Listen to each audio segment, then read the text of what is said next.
महाबोधि महाविहार मुक्ति मोर्चा को वंचित बहुजन महिला आघाड़ी का समर्थन होने की जानकारी आज पत्र परिषद में महानगर अध्यक्ष तनुजा रायपुरे ने दी। समता सैनिक दल, भारतीय बौद्ध महासभा तथा आम्बेडकरी चळवळ के विविध राजनीतिक, सामाजिक तथा धार्मिक संगठनों की पहल पर चंद्रपुर जिले के सभी बौद्ध विहार और बौद्ध मंडलों के संयुक्त तत्वाधान में बोधगया महाबोधि महाविहार की मुक्ति के लिए बौद्धों को न्यायोचित मांग को लेकर 25 अप्रैल को शहर के डॉक्टर बाबा साहेब आम्बेडकर की प्रतिमा स्थल से भव्य मार्च का आयोजन किया गया है। इस मार्च को वंचित बहुजन महिला आघाड़ी द्वारा समर्थन दिए जाने की जानकारी महानगर अध्यक्ष तनुजा रायपुरे ने आयोजित पत्र परिषद में दी है। इस समय उन्होंने कहा कि बोधगया का महाविहार एकमात्र विश्व स्तरीय बौद्ध गया धार्मिक स्थल है। यह चिंता की बात है कि यह बौद्धों के नियंत्रण में नहीं है। इस मोर्चे में वंचित बहुजन महिला आघाड़ी, युवक आघाड़ी, विद्यार्थी संगठन शामिल होगी। इस विशाल मोर्चे में जिला वासियों ने शामिल होने का आह्वान किया। पत्र परिषद में मोनाली पाटिल, सुलभा चांदेकर, प्राजक्ता वाकड़े, शोभा वाघमारे, कल्पना भसारकर, विश्रांति डांगे, छाया वाघमारे और संदीप देव आदि उपस्थित थे। 12 एप्रिल 2025 पासून बिहार येथे महाबोधि महाविहारासाठी आकाश लांभासर यांच्या नेतृत्वामध्ये महाबोधि महाविहार मुक्त झालं पाहिजे म्हणून आंदोलन सुरू आहे आणि हे आंदोलन बुद्धगया मेन टेम्पल हा परिसरामध्ये होतं। मात्र प्रशासनाने त्यांना तिथून उठवून त्यांच्यावर अत्याचार करून त्यांना वेगळ्या जागी ते गेलेले आहेत आणि आंदोलन करणं हा प्रत्येक भारतीयांचा अधिकार आहे। मग महाबोधि महाविहार ही बुद्धांची अस्मिता आहे।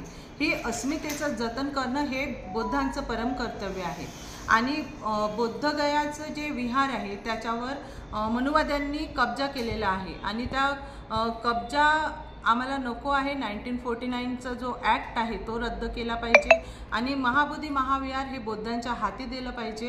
ह्या सगळ्या मागण्या घेऊन आकाश लांभासरांच्या नेतृत्वामध्ये बुद्धगयाला आंदोलन सुरू आहे आणि आज त्याला 88 दिवस वगैरे होत आहेत।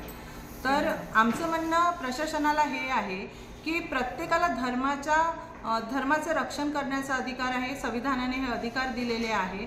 मग बौद्धांचं पवित्र स्थळ असताना बौद्धांच्या विहारामध्येच हिंदू जे महंत बसले आहेत ते का?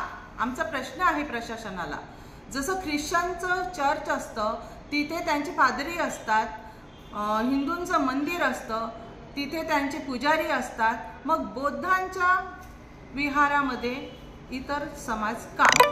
कारण की हे बौद्धांची अस्मिता आहे आणि अशोकाच्या काळात अशोकांनी जे 84,000 बौद्ध विहार निर्माण केले त्यामधील एक महत्त्वाचं असं ते बौद्ध विहार आहे आणि ते देशातीलच नाही तर देश विदेशातील जनता जी बौद्धाला मानणारी जनता आहे ती त्या विहाराशी जुळलेली आहे आणि आज सर्व बौद्धिस्टांच्या भावना त्याच्याशी निगडीत असताना आज बुद्धगया मुक्त करणे हा सर्व भारतीयांचाच प्रश्न झालेला आहे आणि ह्या प्रश्नाच्या संदर्भानेच उद्या 25 एप्रिलला चंद्रपूर जिल्ह्यामध्ये भव्य मोर्चाचे आयोजन करण्यात आलेले आहे आणि या भव्य मोर्चाच्या आयोजनामध्ये वंचित बहुजन आघाडीच्या वतीने, वंचित बहुजन महिला आघाडीच्या वतीने, वंचित बहुजन युवा आघाडीच्या वतीने पूर्णपणे जास्तीत जास्त लोकांनी आपला सहभाग दर्शवा आणि आपल्या अस्मितेच्या लढाईला लढेंगे और जीतेंगे हा आशावाद ठेवून पुढे यावं आणि हा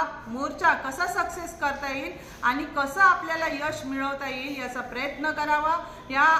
याच हेतूने आज आम्ही इथे उपस्थित झालेलो आहोत आणि माझी सर्व बांधवांना विनंती आहे की या एकत्रित या आणि आपल्या अस्मितेचं जतन करा आणि भव्य शांती मार्चचं आयोजन जे करण्यात आलेलं आहे त्याचा हेतू सर्वांना माहीत आहे। बुद्धगया महाबोधि महाविहार हे मुक्त झालेच पाहिजे।